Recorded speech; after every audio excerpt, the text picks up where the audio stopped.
Hi, this is Raymond Jones with the Benchmark Lab 5 Challenge Your Hacking Skills for the SIBE 610 course. Uh, to plan, organize, and perform penetration testing on a Metasploitable 2 VM, the first step would be defining the scope and objectives, ensuring the test aligns with the organization's goals. This includes understanding the network architecture and services running on Metasploitable 2. Afterward, I would organize the test by identifying potential vulnerabilities through reconnaissance techniques using tools like Nmap for port scanning and service detection. I would then employ vulnerability assessment tools such as OpenVAS or Nessus to gather information on exposed services and potential weaknesses. With this data, I would perform exploitation attempts using Metasploit, focusing on verifying if the vulnerabilities identified can be exploited without causing system harm. A penetration test is valuable to an organization as it helps identify and mitigate security vulnerabilities before malicious actors exploit them. It provides insights into the effectiveness of existing security controls and guides the implementation of corrective measures to safeguard the network. If procedures were not followed correctly during the test, I would document the failure, assess the impact, and review the steps to identify the cause.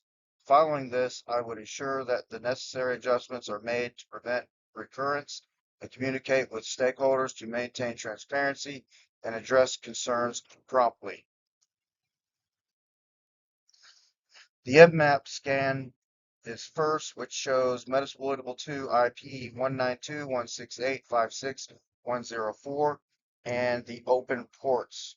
We can see here there are many open ports, including some that we've seen in the past, such as the HTTP.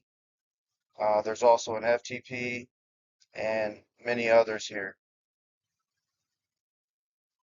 The Nikto scan shows even more details on possible vulnerabilities by showing us that the Apache service is outdated, among many other issues. I highlighted the Apache service because that was used in a previous attempt, but I will use a different attempt to gain root access to the Metasploitable 2, which we will see later. The OWASP ZAP scan reveals not only vulnerabilities, but also shows risk levels as seen here with the high level risk of hash disclosure. This will not be what I use to hack the system. Instead, I will show another form of exploit.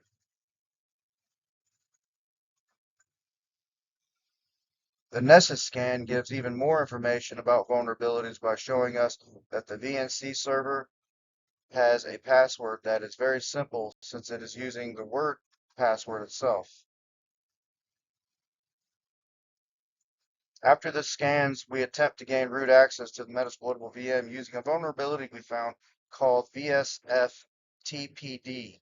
We start Metasploit and use the following commands. First, we start with search VSFTPD. Then we use the exploit multi-samba user map script, or I apologize, use exploit Unix FTP VSFTPD version 3234, which is a backdoor, as we can see in the picture. And we're using the configured payload command Unix interact.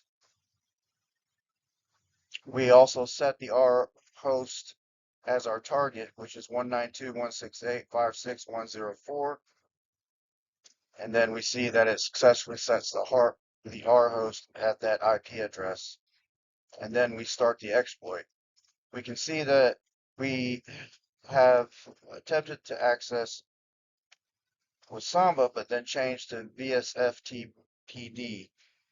And after I checked using Who Am I, it says we do have root access. Part of an analysis is the matrix as seen above, but we will use what we know from the scans to create a comprehensive risk assessment and gap analysis for Metasploitable 2 using the exploits identified. I did attempt with Samba, but failed. I tried with DISTCC. That one didn't work, but the VSFT PD version 2.3.4 was able to successfully gain root access without downloading a payload. Alongside, I was able to find this alongside using Nmap, Nikto, OWASP, and nested scans. These highlight the other severe vulnerabilities typical of legacy systems. Nmap scans reveal numerous open ports and services vulnerable to remote exploits. Nikto identifies insecure configurations and known vulnerabilities on web applications, while Nessus provides detailed reporting on critical vulnerabilities like outdated software and insecure service configurations. OWASP testing identifies web-based vulnerabilities such as SQL injection and cross-site scripting. To mitigate these risks, implementing strong countermeasures is essential. First, disable or patch vulnerable services such as the VSFTPD that I mentioned and did exploit. Updating or replacing these with secure versions will immediately reduce exposure. Restricting access to network services through firewalls and limiting unnecessary open ports will minimize the attack surface. Implementing proper authentication mechanisms for all services and enforcing strong password policies prevents unauthorized access, as weak default credentials often contribute to exploitation. Monitoring for unusual network behavior using intrusion detection systems IDS will provide real-time alerting to possible attacks. The expected result of these countermeasures is a hardened system with reduced vulnerability exposure. The mitigation strategy focuses on patching, service restriction, and access control, addressing identified gaps from scans. By closing vulnerabilities, forcing secure configurations, and monitoring, the system's attack surface is reduced. This approach minimizes risks by making exploitation significantly more difficult, ultimately preventing attackers from leveraging known vulnerabilities and securing the overall environment.